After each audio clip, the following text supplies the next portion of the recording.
Hello, and thanks for joining me for another book chat. Today, let's spend some time with Gods of Jade and Shadow by Silvia Moreno-Garcia.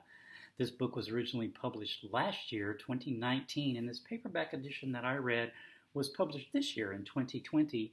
And as a little unexpected bonus at the back, it has an excerpt from the author's next novel called Mexican Gothic, which I understand is coming out this year, this summer in 2020, and may already be out. I'm not sure. But anyway, that was sort of an unexpected treat.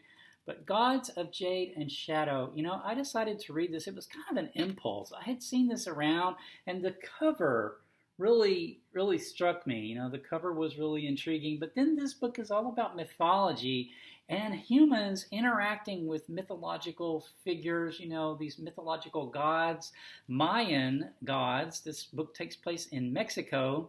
And so that really sort of struck my fancy, because I really like these kinds of stories where humans are interacting with mythological figures or divine figures. So I thought that was going to be fun, and it really was. This is a work of fantasy. Like I said, it takes place in Mexico in the 1920s.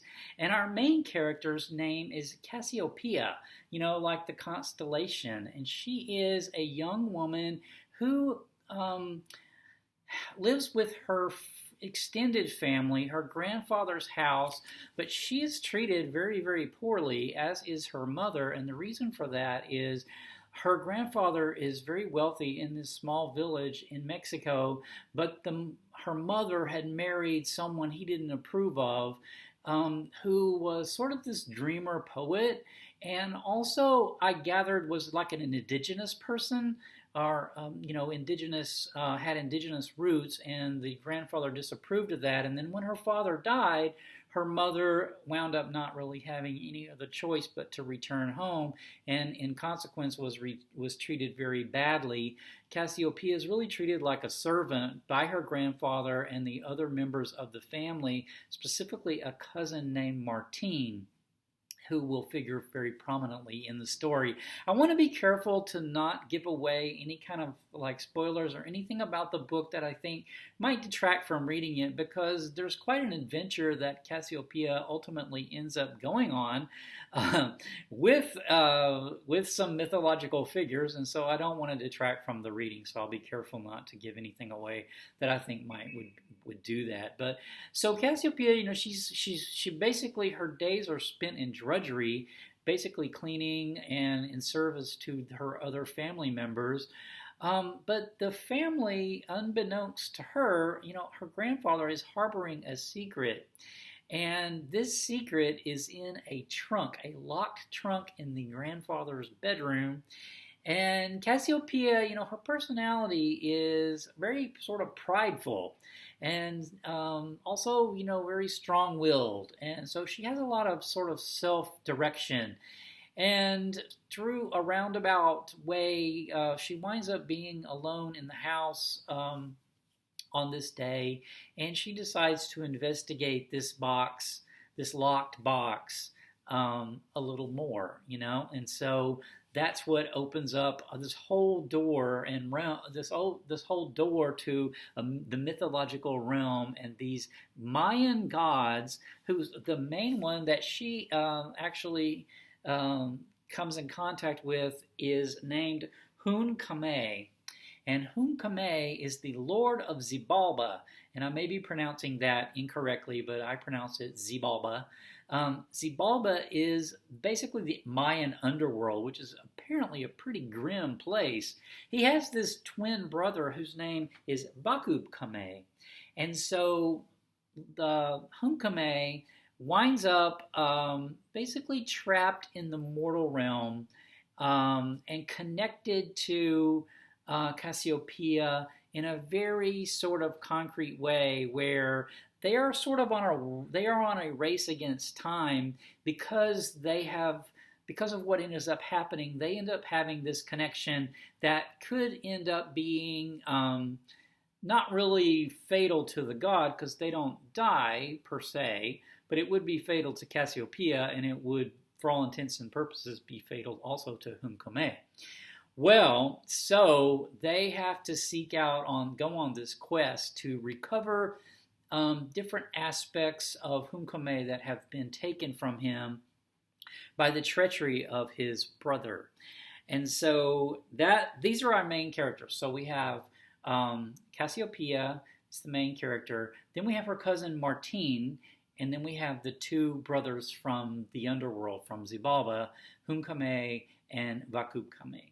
So the grandfather learns of what has happened, and because they are in service to Vakubkame, the other brother, he sends Martine, her cousin, out sort of to chase her around. And so ultimately, it's this duality, which is a recurring sort of theme in the book where, you have to have a balance. There's a balance. And so Hunkame, who is the Lord of Xibalba, he is twin brother, so he was born slightly first. They're twins, but he was born a little bit before, so he was the Lord. Well, the Lord of Xibalba, well, it's almost like his brothers was, because of duality, was destined in a way to sort of try to take that, to have hard feelings about that and sort of try to take that away from him. And so we also have Martine and Cassiopeia, which have this kind of duality. And, I enjoyed thinking about duality while reading this book. It sort of made me think about it a little bit more and how much duality we actually have in our lives. If you set out on a quest, you almost expect that there's going to be something rising up to oppose you. And that seems like almost like a necessary connection to or component of living, as well as, just the duality within yourself where you are conflicted, where you want to go a certain way, but part of you holds you back. You have like two different aspects of yourself sort of fighting for control of yourself. And so to me, that was kind of cool to think about. Well, so, I don't want to give away exactly what all they see. They wind up going across Mexico, several different cities, as well as briefly into El Paso, Texas. So they have a little bit brief sojourn into the United States, but mostly it takes place in different cities in Mexico. And, it's also Cassiopeia. She'd never been anywhere. So part of the story is she's this really provincial, small-town village girl who didn't really get to experience life at all because she's basically treated like a servant, and she doesn't have any life outside of her family. And so this world of the 20s where the world is changing and Mexico's changing, she encounters that once she leaves her village for the very first time. Things like automobiles and women wearing, flapper dresses and bobbing, short hair, and, a different world from the provincial world that she's used to. So we also have that sort of storyline going on as well. So part of the story that I also thought was cool was how gods are formed. It goes into that, like how the gods in this story, in this mythology, how they get their power, and they get power from people. From the worship of people. And so what has happened to Xibalba, the Mayan underworld, is that it's very stagnated, right? Because the world has changed. And so humans are no longer doing sacrifices to these gods. And so they're sort of stagnated because as long as humans aren't interacting with them and adoring them and worshiping them and sending them prayers and sacrifices, then what they expect. That's how they got their power and how they expand their power. And so this is sort of the drama of what's going on. Another drama, part of the drama that's going on with this quest, is that Vakubkame, the brother, the sort of the evil twin, wants to reestablish the order from the Mayan days, which would involve, human sacrifice and etc. And so there's also that going on as well, because he wants to reestablish getting humans, mortals, to worship them like they used to. He misses the old days. So yeah, that's going on as well. And then, another thing I thought was real cool that shows up periodically in the book is the power of words and oaths. So if you mention a god's name, he hears it, he or she hears it.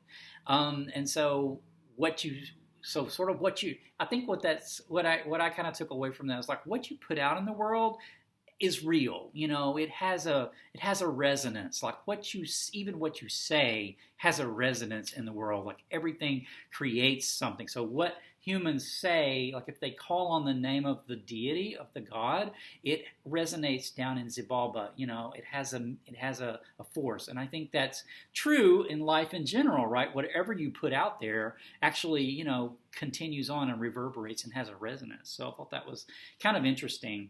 There's a quote here that I thought I would read from the book that's really about the nature of the gods and sort of along these lines that I've just been talking about. So let me just read this quote real quick. It says, "Mortals believe gods to be omnipotent and ever-knowing. The truth is more slippery. Their limitations are multiple, kaleidoscopic, and idiosyncratic. Gods cannot rudely move mortals like one moves a piece across a game board. To obtain what they wish, gods may utilize messengers. They may threaten, they may flatter, and they may reward. A god may cause storms to wreck the seaside, and mortals in return may raise their hands and place offerings at the god's temple in an effort to stop the hurricane that whips the land. They may pray and bleed themselves with maguey thorns. However, they could also feel free to ignore the god's weather magic. They could blame the rain or lack of it on chance or bad luck, without forging the connection between the deity and the event. A god can make volcanoes boil and cook alive the villagers who have made their abodes near its cone. But what good is that? If gods destroyed all humans, there would be no adoration and no sacrifice, which is the fresh wood that replenishes a fire." So I thought that was kind of a cool quote, sort of saying, like the gods depend on humans in order to, for their existence is what keeps them going. So I thought that was kind of cool. So before I run out of time, when I was reading up on this book, some of the reviews and some of the different comments about the book, there seems to be a bit of an argument about whether or not this book is YA, for a young adult book. And I believe, at least I read, the author said that the book was not intended to be YA. I did get a YA feel from the book. You could get when you're talking about this sort of mythology, it can be pretty gruesome and pretty grim. Xibalba is not a pleasant place. And the gods themselves rely on human sacrifice and bleeding, where you have to cut yourself a lot of times to offer blood, either yourself or an animal or something. And that sort of connection, that sort of thing, could be really grim, and it's done in a fairly light way in this book. So it's not. The book was a pleasure to read. It was fun, but it wasn't real heavy when it came to that, and it very well could be. And there could be a very cool fantasy actually written where it is more heavy, but this one was more light and fun to read. So anyway, I think I will close the chat at that. Gods of Jade and Shadow by Silvia Moreno-Garcia. And my next chat is going to be The Heart is a Lonely Hunter by Carson McCullers. I should have a chat on this coming up fairly soon. I'm not quite done with it, but I'm almost done with it. So I'll have a chat coming up on The Heart is a Lonely Hunter by Carson McCullers very soon. So stay tuned for that. Until next time, bye.